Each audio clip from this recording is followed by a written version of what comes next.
My boyfriend cheated and thought I'd never find out. Instead of leaving, I played along. Weeks later, I accidentally sent him a text meant for another man. Last night was amazing. He called me instantly, screaming, "Who the hell is this?" I laughed. "Oh, now you care about loyalty?" His voice broke as he whispered, "I thought you loved me." I hung up, and never looked back. I'm a 32-year-old female, living in Chicago. Been with my boyfriend, Alex, 34 male, for 5 years. We met through mutual friends in Wicker Park. At first, he was the dream guy. Funny, attentive, made me feel like I mattered. We had a good relationship, or at least I thought so. We moved in together after 2 years into a one-bedroom place in Lincoln Park. It wasn't fancy, but it was ours. About 6 months ago, I noticed things changing. Slowly at first. He started working late more often. Took more phone calls in the other room. Became weird about his phone. Like hiding the screen when I walked in or jumping if it buzzed. He stopped initiating anything romantic or even meaningful conversations. I asked him if everything was okay a few times. He always brushed it off with "work's been crazy" or "I'm just tired." Then came the night that everything shifted. It was a Thursday. He was in the shower. His phone lit up on the nightstand, and I glanced at it, not trying to snoop, just out of habit. But the preview said, "Can't wait to see you again. Last night was amazing."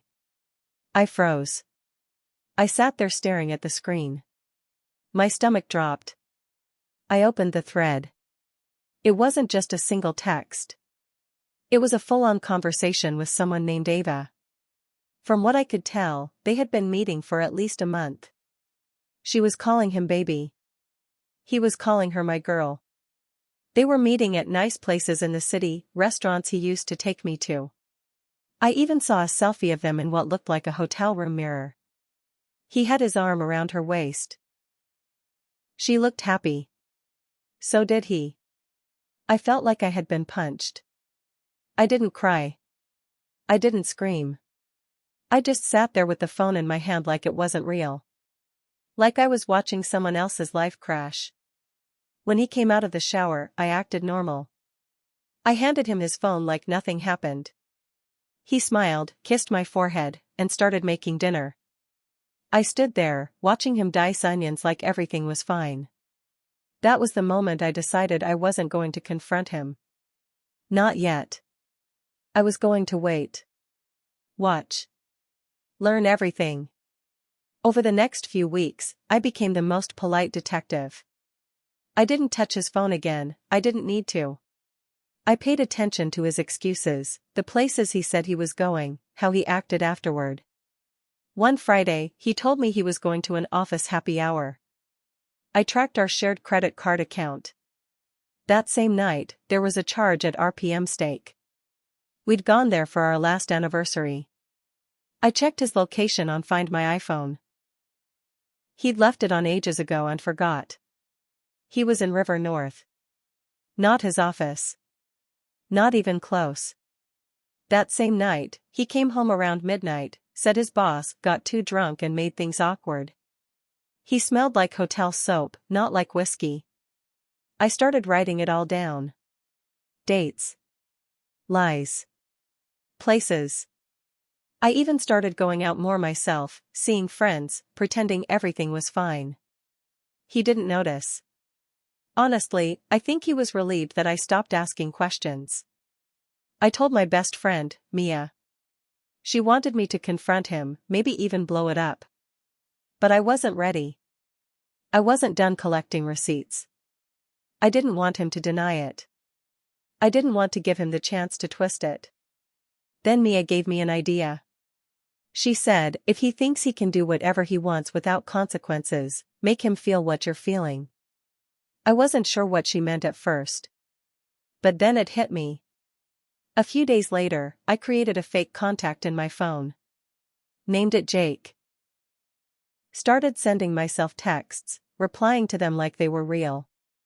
I made sure Alex saw my phone light up a few times. I smiled more. laughed at texts I wasn't reading. I even said once, loud enough for him to hear, "God, last night was wild," while looking at my phone and walking into another room. He didn't say anything. But I saw the way he looked at me. Like something was clicking in his brain. Then came the night I knew I was ready. He told me he had to stay late at work again. I knew exactly where he was going. This time, it was some bar in West Loop, a place called the Darling. I saw the charge come through. So I waited until about 9 p.m. Then I sent him a text. "Last night was amazing. Can't stop thinking about you." I stared at the screen, knowing exactly what was about to happen. 3 minutes later, my phone rang. It was him. He didn't even say hello. He just said, "Who the hell is this?" I smiled, but my heart was racing.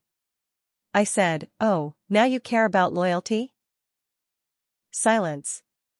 I could hear people in the background, music, chatter. Then his voice broke through. "I thought you loved me." For a second, I almost laughed. Almost. But I didn't. I said, "I did." Then I hung up. I hung up the call and just stared at my phone. My heart was thumping so loud it felt like it might break through my chest. I wasn't sure what I expected. I thought maybe he'd go silent, maybe disappear. But that wasn't Alex. 10 minutes later, he was blowing up my phone. "We need to talk." "Who is he?" "I swear to God, if you've been cheating on me," that last one nearly made me laugh out loud. If I'd been cheating? I didn't answer. I just put my phone face down and sat there in silence. I felt angry and satisfied and sick all at once. Mia called me a few minutes later. I told her everything. She told me to pack a bag, come stay the night at her place just in case he decided to show up. I did. The next morning, I got a text from him. I left work early. Came home. "You're not here. Can we please just talk?" He had no idea that I had already packed the essentials. A bag with my clothes was in Mia's hallway closet. My toothbrush was in her bathroom. I wasn't going back to talk. But then things took a strange turn. A few hours later, Mia and I were having coffee when she got a message on Instagram from someone named Ava. The same Ava I had seen texting Alex. "Hey, sorry for the random message. Are you friends with my name? I think we need to talk." We both froze. I took the phone and replied from Mia's account. "Why?" Ava messaged back within seconds. "Because I just found out the guy I've been seeing for 2 months is your friend's boyfriend." I had no idea he was in a relationship. My hands were shaking. We asked her to meet up. Neutral place. We chose a coffee shop in Logan Square. She agreed. She was already sitting at a corner table when we arrived. Long dark hair, leather jacket, soft but tired eyes. She looked like she hadn't slept much. We sat down. For a moment, no one said anything. Then Ava leaned forward and said, "I'm sorry. I didn't know. I swear to God." I nodded. "I believe you." And then, like a dam broke, she started telling me everything. She met Alex at a bar. She didn't know he had a girlfriend. He told her he was single. They started going on dates, and when she asked about his place, he said he had a roommate who worked nights, so they couldn't go there. That's why they always met at hotels. She thought it was weird but went with it. She showed me photos. Messages. Hotel receipts. He told her he was falling for her. He even told her he wanted to move in together. I sat there, numb. I had lived with this man for 3 years, and he was planning a new life with someone else behind my back. Ava was shaking too. I didn't know. I swear, if I knew, I believed her. She seemed just as hurt, just as blindsided. Then Ava said something I didn't expect. "Do you want to get back at him together?" I looked at her. She went on. I don't mean anything crazy. I want him to know we're not stupid. That he didn't get away with it. I didn't answer right away. But my mind was already racing. So there we were. Me and Ava. Two women who didn't even know each other until a few hours ago, now sitting across from each other, broken in different ways, but connected by one man's lies. We didn't plan revenge right then. We just sat for a while and talked. She told me Alex had mentioned a toxic ex once. That she wouldn't let go and wouldn't move out. I realized that he was talking about me. While we were living together. That night, back at Mia's, I couldn't sleep. It wasn't just about being cheated on anymore. It was everything he said behind my back, the way he was rewriting the story to make himself the victim. He was already preparing Ava to hate me so he could slide me out of his life like I was never there. The next morning, I woke up to a voicemail from Alex's mom. We weren't super close, but she and I got along over the years. Her voice was shaky. I don't know what's going on between you two, but Alex came by last night. He was drunk. Said you were cheating on him. He was yelling. Crying. I've never seen him like that. I don't know what happened, but, are you okay? That voicemail hit different.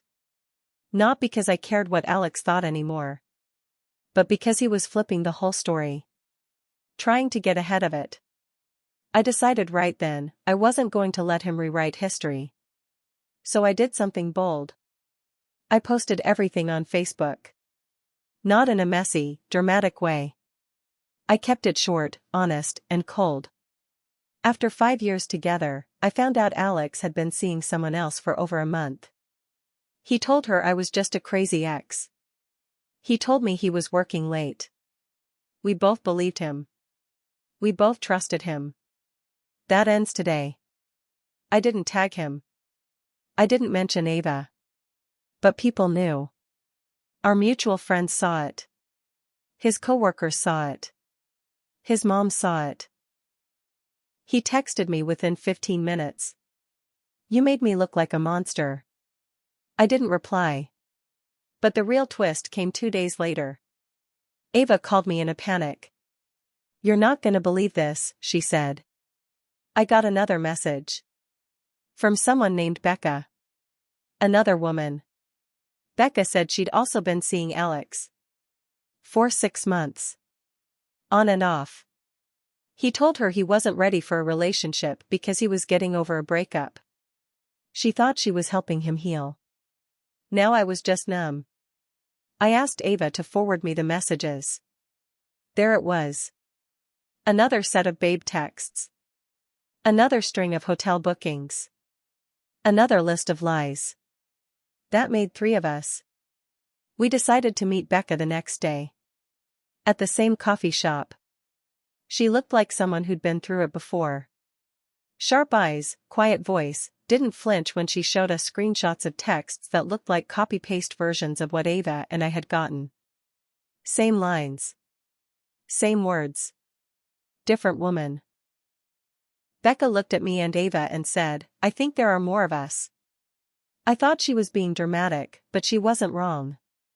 That same week, Mia posted something vague on Twitter about cheating. Within hours, 2 more women slid into her DMs. One worked with Alex. They had a fling that he said could turn into more. The other said they met on Hinge.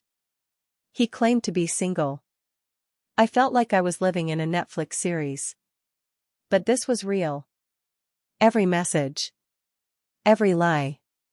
Every name. Real. The man I lived with, the man I thought I'd marry, had a full-time job juggling lives. Ava said something I couldn't stop thinking about. I think he likes the thrill. Not the love. Just the thrill of lying and getting away with it. We weren't dealing with a heartbroken guy who made a mistake. We were dealing with someone who built his life around manipulation. So we made a plan. Not revenge. Not something petty. The truth. We'd each write our stories, no exaggeration, no hate, just facts. We'd post them on our own timelines, separately, at the same time. No names. Just our side. People would put the pieces together. And Alex?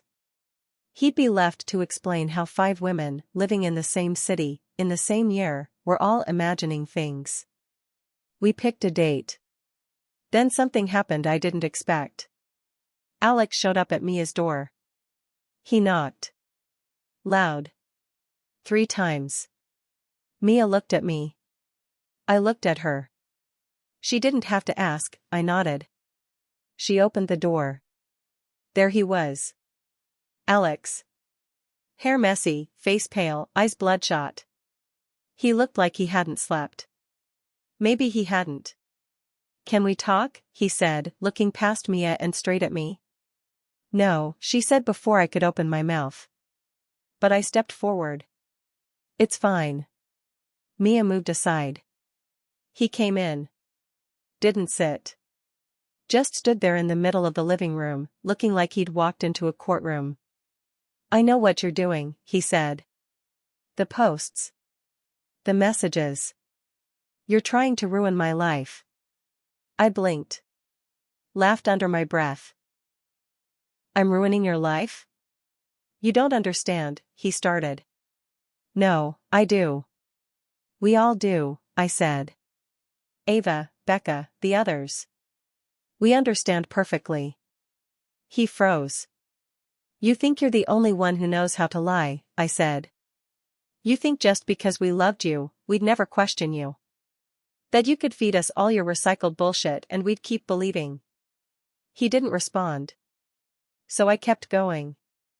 You told Ava I was your crazy ex. You told Becca you needed time to heal. You told me you loved me while you were texting her from our bed. Then I said what I had come to say. I need you to hear this, and I need you to understand, you were never good at hiding. I was just too in love to look. That hit him. I saw it in his face. His eyes glossed over, but he didn't cry. He sat down on the arm of the couch. His voice dropped. I didn't mean for it to get like this. I crossed my arms. How many were there? He stayed quiet. I stepped forward. How many? He looked up, defeated. 7. The room went still. Mia gasped. 7? Are you serious? Not all at the same time, he said quickly, like that would fix something. Over the past year. It wasn't supposed to be, look, I was trying to feel something. I don't know. You don't know? I said, louder. You ruined 5 different women and you don't know? He looked at the floor. I felt dead inside. I just wanted to feel alive. Every time I got close to someone, I thought, maybe this would be the one to fix me. But it never worked. And then came the moment I never expected. He looked up at me, tears running now, voice breaking. You were the only one who actually saw me. And I still ruined it. I don't know what's wrong with me. I stared at him. This man who had lied, gaslit, and manipulated, now falling apart like a child who finally got caught. And the thing is, I didn't feel sorry for him. I felt nothing. Mia broke the silence. You need help, Alex. Real help. Not another girl to patch you up. He nodded. Wiped his face. Then looked at me like he had something more to say. I never stopped loving you, he whispered. I walked over, picked up my bag, and stood in front of him. You don't get to say that anymore. And I walked out. He texted a few times over the next week. Long apologies. Promises to change. Therapy links. I didn't answer. Ava and Becca and I stayed in touch for a while. We weren't friends, not really, but there was a strange bond there now, like survivors of the same storm. We didn't need to talk much. We just got it. Alex tried to clear his name. He posted some vague stuff online, trying to paint us as bitter or jealous. But people weren't stupid.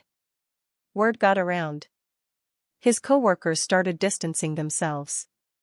A mutual friend told me his boss had a quiet talk with him. No idea if there were consequences. I didn't care. His life didn't explode overnight.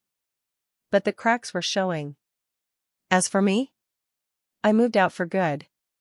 Got my own place on the south side. Nothing fancy. But it's mine. I started seeing a therapist. Took up journaling. I started listening to myself again, my instincts, my voice. The one I ignored for too long. Sometimes I still replay the whole thing in my head. The signs. The lies. The way I let so many things slide because I loved him. I think the betrayal wasn't just the cheating. It was how easily he could lie to my face. How he could eat dinner with me, sleep beside me, talk about forever, and still be texting someone else while I was brushing my teeth. I don't think I'll ever understand that. But I'm done trying. I learned that love doesn't mean losing your voice. That loyalty doesn't mean staying silent. And that no matter how much someone says they love you, their actions will always tell the truth. I don't know what's next. I'm not suddenly healed. But I'm not broken either. I'm just, finally free. And that's enough for now.